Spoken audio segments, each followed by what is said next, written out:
Bienvenue à bord du vaisseau Hypersensas.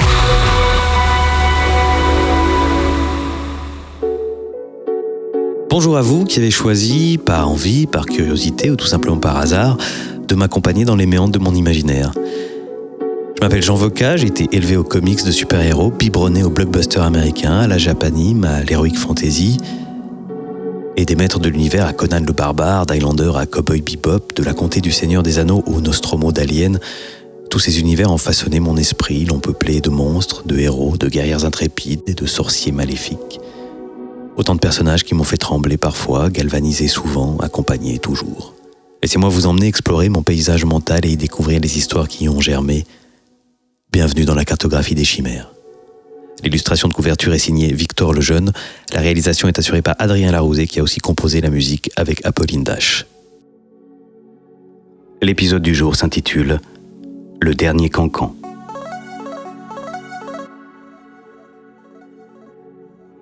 Quand le récupérateur entre aux Champs-Élysées, cela fait déjà plus de 4 heures qu'il s'est posé sur Pluton. Il est arrivé par vaisseau cargo, le plus long mais aussi le moins cher des transports interplanétaires. L'arrimage et la sécurisation des sas mobiles du tarmac aux portes de l'appareil a pris presque 40 minutes. C'est la phase de contrôle de l'étanchéité qui prend le plus de temps sur ces vieux modèles. Personne ne se plaint de l'attente, personne n'a envie d'être exposé à une température de moins de 120 degrés. Un premier mont de charge fait passer les arrivants des hauteurs des structures métalliques du spatioport à la surface des glaciers d'azote et de méthane qui entourent la planète. Depuis le début du XXIe siècle et la conquête spatiale, Pluton a retrouvé son statut de planète. Pour traverser les couches de glace, il faut emprunter un interminable escalier de métal qui zigzague le long de la cage d'un ascenseur en panne. Ou comment franchir en 45 minutes une étape qui devrait n'en prendre que 5. Arrivé à la surface de la planète proprement dite, une nouvelle série d'escaliers, mécaniques ceux-là, vous mène jusqu'au contrôle de douane et de sécurité. Le récupérateur est, comme tout le monde, dûment fouillé. On observe sous toutes les coutures la guitare qu'il porte dans le dos, une vieille guitare électrique orange et blanche griffée de partout. On s'étonne de l'antique transistor fin XXe siècle qu'il porte en bandoulière et qu'il a bricolé pour s'en servir d'ampli et de sampleur. On lui fait retirer son ample manteau gris et son chapeau à large bord, façon cow-boy ou ankou.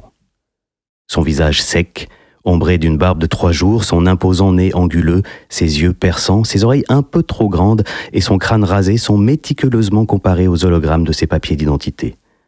Même sa besace élimée est examinée en profondeur, ses quelques produits de toilette ouverts et scrutés en quête d'éventuelles caches secrètes. Pour finir, on lui fait remettre tout son barda et on le pèse. Les balances des contrôles de sécurité de Pluton tranchent avec le reste des équipements, pour la plupart vétustes et toujours à la limite de tomber en panne, faute d'entretien régulier. Les balances, au contraire, sont à la pointe de la technologie et vérifiées tous les jours, parfois plusieurs fois. Leur sensibilité est au microgramme près, leurs scanners font même la différence entre matière organique et non organique. Il s'agit d'établir un poids de référence d'entrée des visiteurs, il sera comparé avec leur poids de sortie.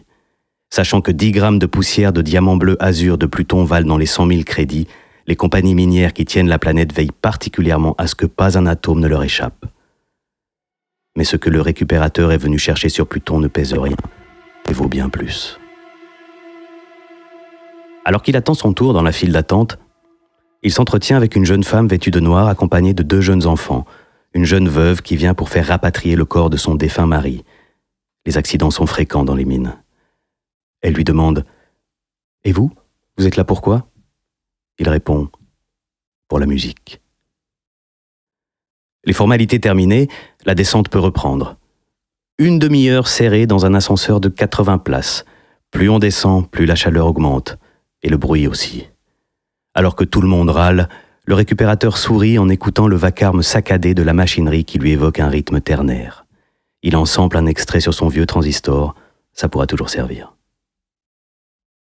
Enfin, on arrive au niveau dit 0, le centre névralgique de la planète. Un immense hall qui s'étend sur plusieurs kilomètres. Le vacarme y est assourdissant. À cause de la population nombreuse, trop nombreuse même d'après les derniers rapports de la commission de sécurité, mais aussi à cause des machines. Les groupes électrogènes qui fournissent la lumière, les ventilations qui évacuent tant bien que mal, plutôt mal d'ailleurs, les vapeurs des groupes électrogènes en question, et, au loin, en profondeur, les foreuses dont les vibrations remontent le long des coursives et des couloirs métalliques jusque dans les os des habitants. La foule grouillante est composée essentiellement de mineurs au visage pâle et aux mains noires. Il y a ceux qui se rendent au travail, les yeux encore ensommeillés, ceux qui en reviennent, hagards de fatigue, en procession fantomatique vers les quartiers dortoirs. Il y a ceux qui n'ont pas d'engagement fixe, ils courent d'un écran à l'autre à l'entrée des différentes galeries pour s'informer sur les éventuelles recherches de personnel journalier. Les moins chanceux grossiront les rangs des mendiants qui n'ont même plus les moyens de se payer un billet pour rentrer chez eux. Pour les autres, ceux qui sont en pause ou en permission, et les rares visiteurs, on trouve de tout dans le monde souterrain. La plupart des mineurs sont engagés pour des mois, voire des années. Il leur faut donc des commerces, des restos, des bars surtout. Une ville de métal éclairée au néon et dont le plafond, à son plus haut, ne dépasse pas les 4 mètres. Claustrophobe s'abstenir. À partir du niveau 0, le récupérateur continue à s'enfoncer d'ascenseur en escalier de plus en plus petits, de plus en plus étroits. À chaque étape, il doit montrer son passe journalier. Il y a de moins en moins de monde et de moins en moins de bruit à mesure qu'il progresse. Même le son des foreuses s'estompe. Sa destination se trouve au bout du dernier tunnel d'un filon quasiment épuisé et donc bientôt abandonné. Là grésille l'enceinte en néon rouge du bar aux Champs-Élysées. Il entre. Le changement d'ambiance est radical. La décoration reproduit tant bien que mal, plutôt mal d'ailleurs, un estaminet désuet du Paris des années folles. Le sol, les murs et les tables sont en bois, véritable curiosité à cette profondeur. Des tentures de velours rouge et des affiches style Art Nouveau habillent l'ensemble. Derrière le comptoir se tient un barman massif, barbu, en chemise blanche et gilet noir. Le fond de la pièce est occupé par une petite scène au décor kitsch, une vue en trompe-l'œil de l'avenue des Champs-Élysées, au bout de laquelle, en dépit de toute vraisemblance, se dresse la tour Eiffel. Au pied du monument en carton est avachi un automate, une danseuse, grandeur nature, marionnette désarticulée, habillée de froufroumité. L'établissement est quasiment vide. Un ivrogne dort, les bras croisés sur une table. En s'asseyant au bar, le récupérateur dérange un énorme chien noir à 3 pattes qui commence à aboyer sans discontinuer à la face du visiteur.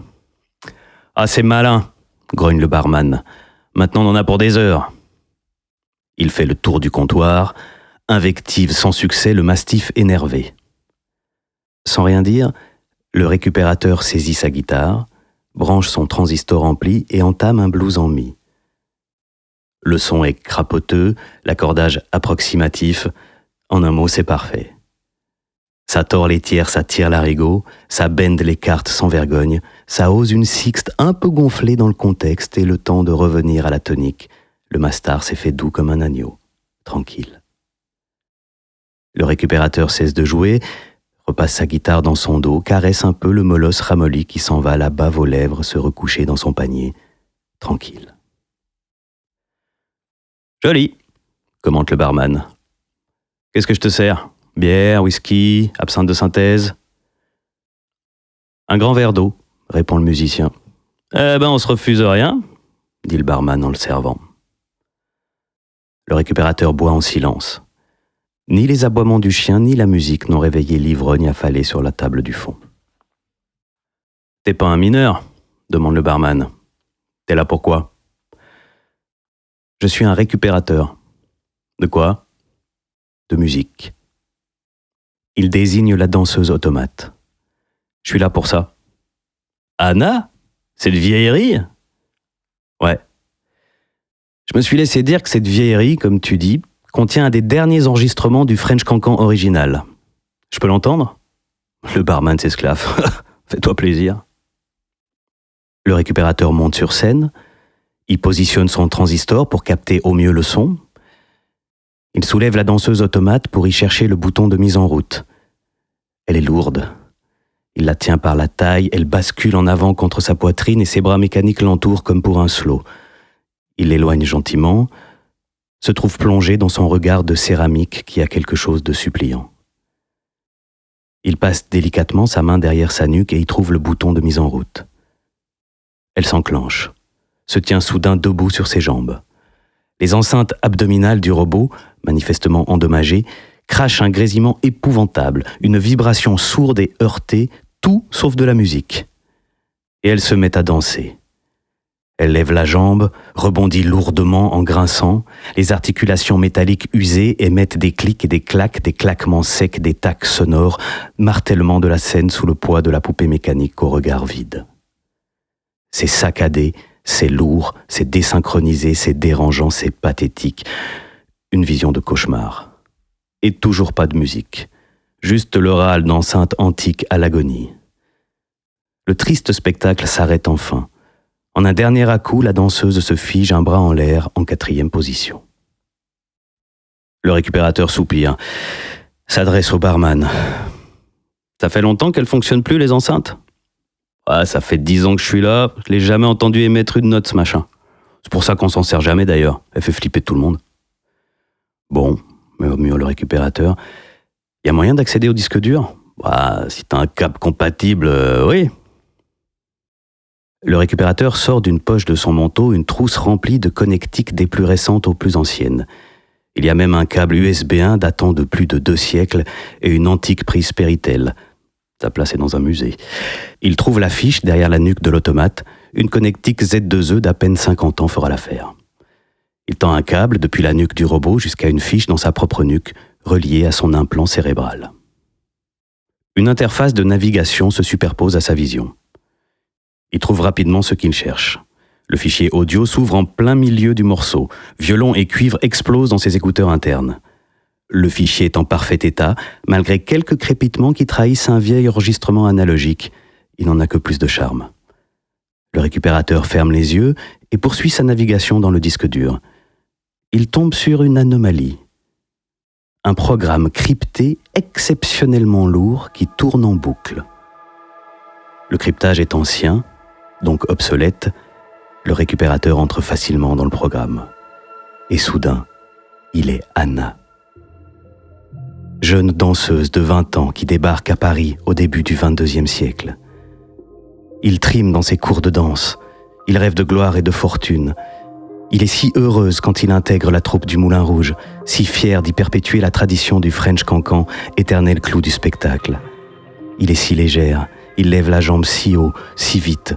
Au climax du morceau, chaque soir, quand tonnent les trombones, il a l'impression de s'envoler. Il est jeune, il est belle, il est heureuse. Passent les années, passent les amants, il a 24 ans quand il devient meneuse de revue. On vient du monde entier, et même au-delà pour la voir lever la jambe. Passent les années, passent les amants, il a 30 ans quand il perd son bébé, 35 quand il perd son amour. Passent les années, passent les amants, à 40 ans, lever la jambe n'est plus si facile, il n'est plus si légère. Les articulations se font raides, les courbatures tenaces, les douleurs chroniques. Atteindre le climax du cancan est devenu une ascension pénible. Mais au point culminant, toujours il s'envole, toujours il retrouve sa légèreté. Passent les années, passent les amants, il a 43 ans quand il est congédié du Moulin Rouge. Il ne s'en sort pas si mal, il a tenu presque 10 ans de plus que la plupart des autres danseuses. Que faire maintenant ? Il ne sait que danser. Alors il continue. Sa gloire passée lui permet encore de décrocher des engagements. Passent les années, passent les amants, dans des galas, des cérémonies de reconstitution historique, passent les années, passent les amants, dans des mariages, dans des enterrements de vie de garçons, passent les années, passent les amants, dans des fêtes foraines, dans le Luna Park, comme une curiosité du temps passé, passent les années, passent les années. Il a 51 ans quand il se blesse, un claquement sec dans la cuisse, mais il faut reprendre pourtant. Il est engagé pour 3 services. Alors il y retourne, aggrave son cas et tombe le diagnostic. Il ne dansera plus. À moins que... Il y a bien une solution. Une greffe. Une jambe artificielle, plus robuste et inusable. Mais il n'a pas les moyens. Survient alors le vieil admirateur, lubrique et richissime. Ça dégoûte un peu, mais c'est le prix à payer pour danser encore, retrouver sa légèreté, s'envoler à nouveau. Et c'est la première greffe. Très vite, sa jambe naturelle ne peut plus suivre le rythme de la prothèse mécanique. Et c'est la deuxième greffe. Très vite, ses hanches ne peuvent plus supporter le poids de ses jambes de métal. Et c'est la troisième greffe. Passent les années. Remplacer les abdos, y intégrer des mini-enceintes, c'est si pratique, passent les années. Remplacer la poitrine, la céramique, ça ne s'affaisse pas. Remplacer la peau, la céramique, ça ne se détend pas. Remplacer les yeux, la céramique, ça ne pleure pas. Passent les années. Remplacer les poumons par une soufflerie plus performante, le cœur par une pompe plus puissante. Dégager finalement sang et viscères devenus incongrus dans ce corps mécanique. Et le cerveau, enfin, colonisé par des processeurs, grignoté par des puces, jusqu'à ce qu'il n'y reste plus trace de matière organique. Remplacée pièce par pièce, il se demande s'il est encore elle-même. Oui, parce que quand il danse, quand elle danse, il redevient légère, elle s'envole à nouveau. Parce que l'étincelle de grâce qui l'avait rendue célèbre au temps de sa jeunesse est toujours là, affranchie de la chair fatiguée. Elle transcende les mécaniques rutilantes pour un temps. Car la mécanique aussi finit par se gripper. Le vieil admirateur se désintéresse et néglige l'entretien nécessaire. Vient l'obsolescence. Ses batteries vieillissantes ne tiennent plus la charge. Bientôt, elle n'a d'autonomie que le temps d'une ou deux danses qu'au demeurant on ne lui demande presque plus. Le reste du temps, elle est paralysée. Faute de mise à jour, son processeur cérébral n'est plus en mesure de vocaliser et elle perd l'usage de la parole. Quand les petits-enfants du vieil admirateur la retrouvent au fond d'un entrepôt et la mettent aux enchères, il n'y a plus personne pour se rappeler qu'il y a une âme prisonnière dans ce corps cercueil.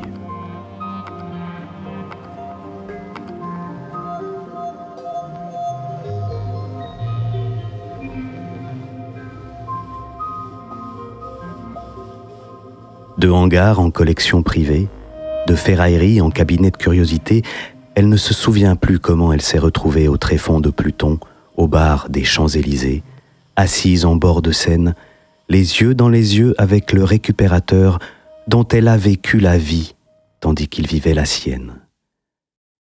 Elle a entendu l'appel de sa quête impossible, elle a éprouvé ses pertes, elle s'est reconnue dans sa solitude. Il la regarde et dans son interface de navigation s'est substituée en lieu et place de l'automate une image d'Anna telle qu'elle était quand elle avait 20 ans. Elle le regarde et elle voit le jeune chercheur fou qu'il n'a jamais cessé d'être. Ces deux-là se sont trouvés. Elle le regarde et s'adresse à lui via ses écouteurs internes. Elle le regarde et lui dit simplement « Emmène-moi ». « Oui », il répond. Il sort du programme mémoriel, repasse en mode navigation, constate que le programme est bien trop lourd pour être contenu dans son implant cérébral ou son ampli transistor. Il se connecte à l'intranet de Pluton et constate là encore avec ennui que ce dernier n'est pas relié à l'Internet interplanétaire. Qu'à cela ne tienne, il achète, pour une coquette somme, un espace de stockage provisoire et y transfère Anna. Au spatioport, il pourra la télécharger dans le réseau du vaisseau cargo et, de là, vers le réseau global. Enfin, de retour chez lui, il pourra la basculer sur ses disques durs privés. Il se débranche. L'automate coquille vide s'affale sur la scène. « Je crois que cette fois, il est définitivement foutu », il dit au barman, qui hausse les épaules. Il paye son verre d'eau, une fortune, ça coûte cher de faire venir de l'eau potable sur Pluton. Il quitte le bar et entame sa longue remontée. Le long des boyaux qui vont s'élargissant, il marche vite. Il a hâte de retrouver Anna. Il faut bien 1 heure pour atteindre à nouveau l'immense hall du niveau 0. Ensuite, reprendre l'ascenseur jusqu'à l'étage des contrôles douaniers où il est méticuleusement pesé. Le revoilà au pied de l'ascenseur en panne sous la couche de glace. L'escalier est noir de monde, un vaisseau cargo est sur le point de quitter la planète. Il s'engage dans les marches, noyé dans la foule. Il y en a bien pour 1h30. Aux 2/3 du trajet, une alarme retentit dans ses écouteurs internes. La connexion avec l'intranet est de plus en plus faible. Il tente de se connecter au réseau du vaisseau cargo en surface, mais il est encore hors de portée. Ce n'est pas normal. Il est censé y avoir des bornes de relais jusqu'à la surface. En général, elles sont placées dans les ascenseurs. Voilà. Ok. S'il part maintenant, Anna sera effacée à l'expiration du délai de stockage provisoire dans quelques heures. Il n'a pas les moyens pour louer un espace longue durée. Et s'il atteint la surface, on ne le laissera pas redescendre. Il n'a qu'un pass journalier et il lui faudra au moins 3 jours pour obtenir un nouveau visa. Il voit les barres de connexion s'amenuiser. Trouver une solution vite. Il se retourne, tente de redescendre, bouscule à tout va, mais les gens sont pressés, ne veulent pas rater la navette. L'escalier pour descendre, c'est l'autre. Chahuté par la marée humaine montante, le récupérateur ne peut, au mieux, que ralentir sa montée. Rester le plus longtemps possible au contact avec le réseau, le temps de trouver une solution. Le corps en lutte contre la foule compacte, coup de coude et coup d'épaule, son esprit fouille l'intranet de plus en plus difficilement à mesure que la connexion périclite. Il surfe sur les forums, cherche un hacker, il y en a toujours, en trouve un, lui demande s'il peut planquer un programme pour lui dans les profondeurs du réseau. Le pirate répond d'abord oui, puis se rétracte en constatant le volume monstrueux à camoufler. Trop compliqué, trop cher, t'as pas les moyens. Le signal est sur le point de disparaître. Une solution, vite, même désespérée. Il recontacte le hacker, demande s'il est possible, et combien ça lui coûterait, de créer une bulle virtuelle autonome non pas cachée dans le réseau, mais complètement coupée du réseau. Le hacker répond que oui, c'est possible, on peut cacher une quantité astronomique de données dans une sorte de singularité électrique indétectable, mais c'est débile. Pourquoi ? Demande le récupérateur. Parce que les données seront perdues. Perdues ou détruites ? Insiste le récupérateur. Perdues, répond l'autre. Intactes, mais irrécupérables, ce qui revient au même. Non, ça revient pas au même, répond le récupérateur. Bon, on fait ça. C'est toi qui payes, c'est toi qui vois. La transaction est conclue. Le récupérateur y laisse ses derniers crédits. Le hacker crée l'espace virtuel selon les indications du récupérateur qui y télécharge Anna. Avant qu'il ne perde la connexion, avant qu'Anna elle-même ne soit définitivement coupée du réseau, ils ont quelques secondes pour se faire leurs adieux sur le parquet d'une scène virtuelle. La connexion sur le point de se rompre est si ténue qu'ils ne peuvent même pas se parler. Juste se voir un instant. Elle lit sur ses lèvres « Je suis désolé ». Il lit sur les siennes « Je sais ». Il lit sur ses lèvres « Pense à moi de temps en temps ». Elle lit sur les siennes « Toujours ». La connexion est rompue. Sur l'escalier, le récupérateur a cessé de lutter. Il a repris sa marche vers la surface. Il était venu sur Pluton pour y récupérer quelque chose. Il en repart avec au cœur un vide encore plus grand.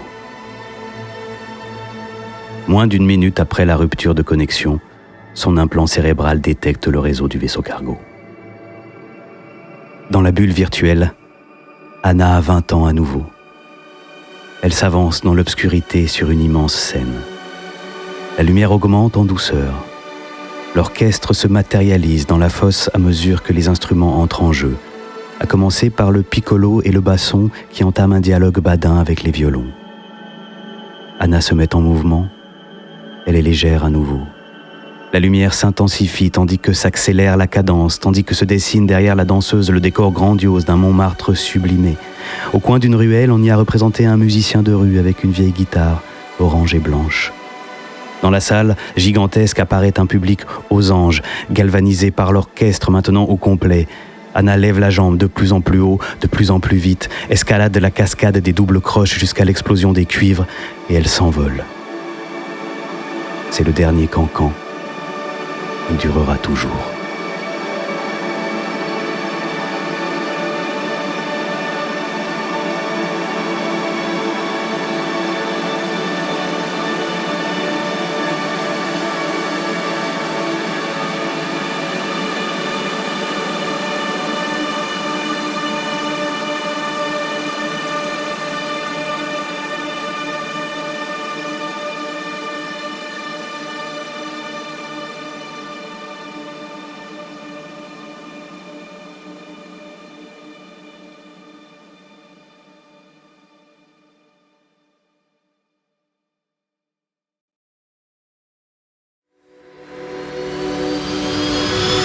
Fin de transmission.